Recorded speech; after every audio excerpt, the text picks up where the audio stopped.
నమస్కారం. నిన్న మన ఆంధ్రప్రదేశ్ అసెంబ్లీలో బిల్లు ఫైనాన్స్ మినిస్టర్ బిల్లు ప్రవేశపెట్టారు. ఆ బిల్లు చూస్తుంటే చాలా హాస్యాస్పదంగా ఉంది. ఒక అవగాహన మంత్రి ఎవడు కూడా ఆలోచన చేయడు.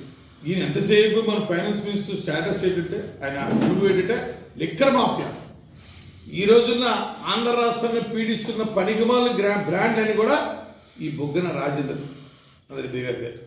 ఈయన ఎంతసేపు ఆ లిక్కర్ గురించి మాఫియా చూసుకోవడం, ఆయన సొంత బ్రాండ్ బొంబొం బీర్ కూడా అయిందే. ఆయన బ్రాండ్ ప్రమోట్ చేసుకోవడానికి ఫైనాన్స్ మినిస్టర్ కొనసాగుతున్నాడు తప్ప రాష్ట్ర బడ్జెట్ మీద ఒక అవగాహన లేని వ్యక్తి. దేశ చరిత్రలో ఎక్కడా లేని పరిస్థితి ఈరోజు ఆంధ్ర రాష్ట్రానికి తీసుకొచ్చారు ఈ వైఎస్ జగన్మోహన్ రెడ్డి.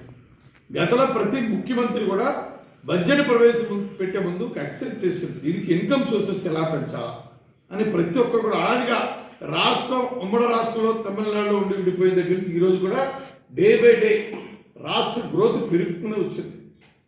ఎన్ని ఇబ్బందులు ఉన్నా దాన్ని ఎలాగైతే ఈ ప్రభుత్వ పాలకులతో ఘనత, అలాగే ప్రతి ఒక్కరు కూడా ఈరోజు రాష్ట్ర బడ్జెట్లో గతం కంటే ఇంకా భిన్నంగా ఏంట్ర బాబు నిర్వహణ అప్పులు పెంచారు. అప్పులు అయితే తడిపిపోవడం ఈరోజు అప్పులు పెంచారు తప్ప ఎక్కడ కూడా భారతదేశం ఎక్కడైన విధంగా ఈరోజు రాష్ట్ర బడ్జెట్ చూస్తే అందరూ కూడా గతంలో రాష్ట్ర బడ్జెట్ ప్రవేశపెడితే రాష్ట్రానికి ఏం జరుగుతుంది, మేలు జరుగుతుంది, పేదవాడికి ఏం మేలు జరుగుతుంది అందరూ ఆసక్తి ఎదురు చూస్తారు. ఈరోజు రాష్ట్ర బడ్జెట్ గురించి న్యూస్ పేపర్లు వచ్చిన చదవడానికి కూడా అందరికీ అసహ్యం చేసే పరిస్థితి. నియోజకవర్గం ప్రాతినిధ్యం వహిస్తున్న ఎమ్మెల్యేగా మంత్రిగా కూడా క్యాబినెట్లో ఆ మంత్రికి ఏమైనా జ్ఞానం ఉందా? మంత్రి అయిన తర్వాత ఎమ్మెల్యే గెలిచినట్టే సుజిత్ శ్రవంత్ మీద రివ్యూ చేశాడు. ఆ రివ్యూ వరకే మిగిలిపోయిన తప్ప ఈ రోజు కూడా రూపాయి నిధులు కూడా ఇవ్వలేదు. ఆ సుజిత్ శ్రవంత్ ప్రాజెక్ట్ ఎక్కడ లిఫ్ట్ ఎక్కడ కమెన్స్ అవుతుందో కూడా అవగాహన లేని మంత్రి ఈ గుడివాడ అమర్నాథ్.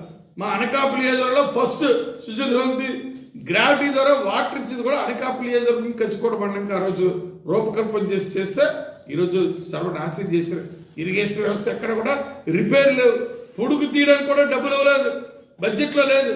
అలాగే గ్రోయిన్స్ కూడా పలుమార్లు మొరపెట్టుకున్న రైతులు దానిపై కూడా స్పందించలేదు.